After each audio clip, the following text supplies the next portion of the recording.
Untuk membahas soal harta tak wajar pejabat yang mengarah pada indikasi tindak pidana pencucian uang. Kita sudah bersama dengan mantan Komisioner KPK, Saud Sitomorang. Selamat sore, Pak Saud. Pak Saud, tampaknya masih di mute, bisa dibuka terlebih dahulu sambungan audionya. Selamat sore. Nah, apa kabar? sangat jelas. Baik, Pak Saud, apa yang Anda cermati soal apakah nilai kekayaan yang fantastis, harta tak wajar, itu bisa menjadi pintu masuk indikasi atau dugaan TPPU, Pak Saud? Ya, memang kesulitannya kan mereka selalu pakai modus bahwa laporannya itu tidak sesuai dengan yang dimilikinya.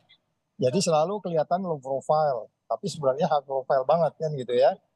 Sementara itu sebenarnya penegak hukum, apakah itu KPK, apakah itu kejaksaan dan kepolisian, sebenarnya kan dia sudah memiliki pasal 69 sebenarnya. Karena pasal 69 itu kan jelas bahwa kalau pencucian uang itu pun nggak butuh predicate crime gitu. Jadi nggak usah harus dibuktikan itu hasil korupsi pun sebenarnya kalau sudah ada profil-profil yang suspicious itu sebenarnya bisa dilakukan penindakan, artinya begitu dengan TPPU. Cuman persoalannya sekarang adalah bahwa sekali lagi instrumen-instrumen LHKPN itu tidak dikembangkan. Beberapa hari ini memang itu mulai dikembangkan ya, diantaranya dengan saya mengemukakannya itu bahwa itu instrumen pencegahan, tetapi pola pikirnya penindakan, dan itu sudah dimulai. Tapi itu mereka lebih kepada reaktif ya. Jadi kalau ada flexing, terus ada kemudian di media sosial, baru mereka bergerak. Jadi harus viral dulu, harus jadi sorotan dulu, ya. baru diusut seperti itu? Iya, mungkin persoalannya Mas Ibrahim, mungkin persoalannya aparat penegak hukum nggak mau dikesankan untuk mencari-cari kesalahan gitu ya. Oh. Ya, ada si X ya, kan itu nggak boleh. Sepertinya kita cari-cari, cek rumahnya, di mana dia ini, tanya tetangganya, tanya ini. Tapi sebenarnya kalau kita bicara instrumen LHKPN, sebenarnya ketika dia melaporkan itu ke aparat penegak hukum mempunyai kewenangan untuk mempertanyakan kenapa turun, kenapa tambah, kenapa statis dan seterusnya gitu. Nah, sebelum menuju kepada penegak hukum kan sebenarnya instansi di mana dia berada itu sudah bekerja.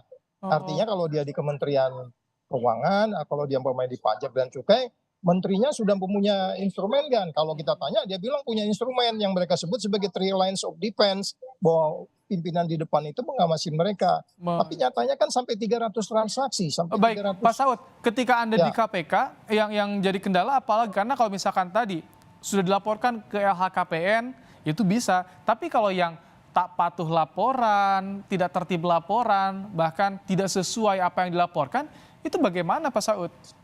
Ya, kalau pengarahan pimpinan selalu kan mereka harus mengejar. Tapi lagi-lagi ini kan soal sosiologi. Nggak mungkin kita datangin ke rumahnya, ibu, harta ibu kok segini. Padahal itu di garasi ada mobil baru. Kan begitu kan? Jumlah pejabat pun banyak dan itu nggak cukup ya instrumennya.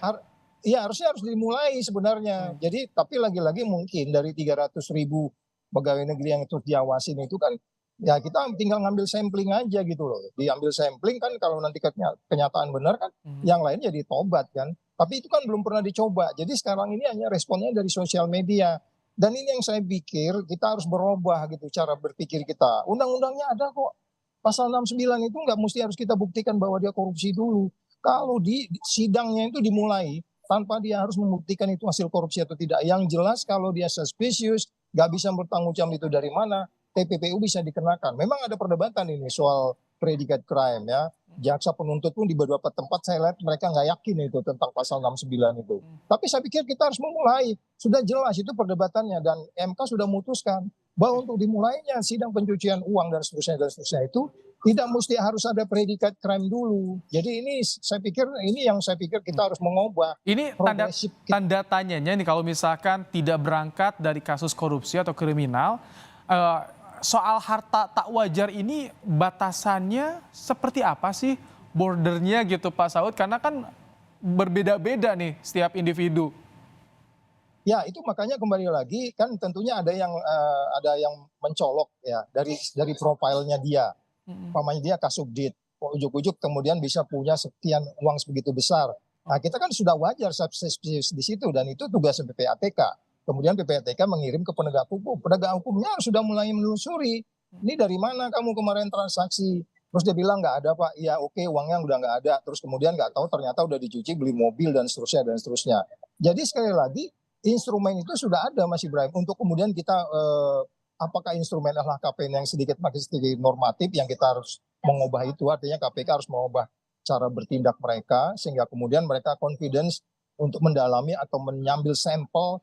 Dan kemudian saya pikir tidak salah juga kalau kita mengikuti ketika suspicious transaction signal yang dikirim oleh PPATK kemudian mereka bertindak, atau kemudian kita harus menunggu sosial media kan ini. Jadi oke, itu wisdom crowd itu bagus, masyarakat memperhatikan. Tapi kan lama-lama masyarakat bisa, ini kan karena baru-baru aja, lama-lama masyarakat capek juga ngelapor nggak ditindaklanjuti, dah kita bikin bagus, kita bikin meme-meme yang lain aja deh, kan begitu. Nah itu dia, karena ada juga mungkin pejabat yang tidak memiliki akun media sosial, jadi menyembunyikan, tidak diketahui orang. Itu gimana melacaknya tuh? Nah itu yang saya bilang kembali lagi, mindset para penegak hukum terlebih KPK, dia harus mengubah cara berpikirnya bahwa dia punya hak untuk mempertanyakan ada tidak ada laporan dalam setiap LHKPN yang mereka sebut. Ya itu saya bilang tadi perlu kita random, umpamanya Kasubdit. Kan ini pejabat-pejabat yang sudah mempunyai risiko tinggi kan kita udah tahu. Pokoknya kalau di custom sama pajak itu pasti risiko tinggi. Ya kecuali kalau bagian ya di kelurahan. Oh jadi sebetulnya sudah ada profilingnya, sudah ada ya Pak Saud? Oh, iya tentu ya, yang risiko tinggi itu ya aparat penegak hukum harus mempunyai. Jadi terlebih KPK kalau ada LHKPN umpamanya kayak seperti yang kita lihat selama ini yang dilaporkan tidak sesuai kan akhirnya jadi kita mandek aja. 4 modus terakhir yang pejabat custom dan pajak itu kan mereka tidak melapor sesuai dengan yang ini. Artinya dia berbohong dalam laporan itu. Iya, LHKPN-nya. Sehingga radarnya KPK tidak jalan. Sementara radarnya PPATK jalan kan itu. Ya. Tapi kalau hingga saat ini pengamatan Anda Pak Saud, apakah ada komunikasi sinergitas antara KPK dengan inspektorat untuk bisa mengungkap dugaan TPPU lah, harta tak wajar lah gitu? Ada instrumennya. Jadi deputi pencegahan itu kan selalu keliling-keliling di tiap kementerian. Bahkan mereka menegur dan inspektorat di kementerian dan inspektorat di daerah itu kan selalu melakukan koordinasi dengan dalam perspektif pencegahan terhadap mereka. Jadi ada pertemuan rutin ya untuk mengingatkan mereka fungsi inspektorat, artinya yang paling depan di dalam yang disebut three lines of defense itu mereka melakukan fungsi-fungsi itu. Tetapi mereka juga nggak punya sense untuk kemudian kok ada orang yang Kasubdit tiba-tiba memiliki mobil ini, dia juga nggak tanya-tanya gitu. Jadi kalaupun dia nanya mungkin bisa jadi apaan lu nanya-nanya kan gitu kan. Iya. Ya sekarang kompetensinya. Nah ini yang jadi pertanyaan juga, kalau soal LHKPN ini wajib atau seperti apa sih? Apakah ketika tidak melaporkan ini akan disanksi atau bagaimana jika laporannya tidak sesuai Pak Saud? Ya ini yang saya bilang belum sama perspektifnya.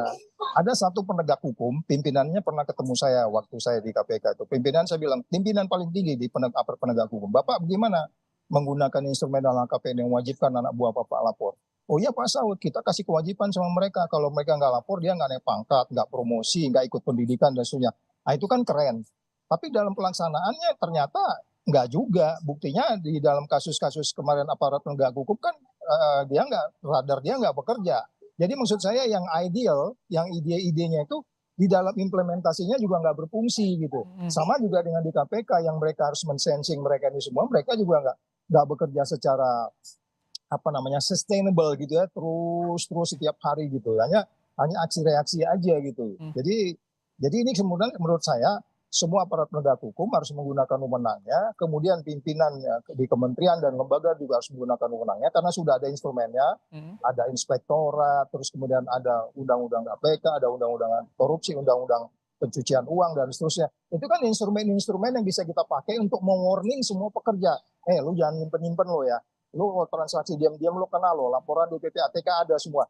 Itu kan kadang-kadang nggak dilakukan gitu. Jadi membiarkan mereka begitu saja melaksanakan transaksi-transaksi yang tertutup, dan untuk kemudian ketemulah yang sampai 349 triliun yang dikerjain Pak Pak Mahfud sekarang ini. Itu kan bagian dari tidak jalannya fungsi pengawasan kan. Baik, ini jadi alarm juga bisa membuka kotak Pandora apa yang terjadi selama ini Pak Saud ya. Kita tunggu sebetulnya bagaimana penegakan, karena saat ini ada beberapa pejabat yang masih diklarifikasi soal LHKPN-nya.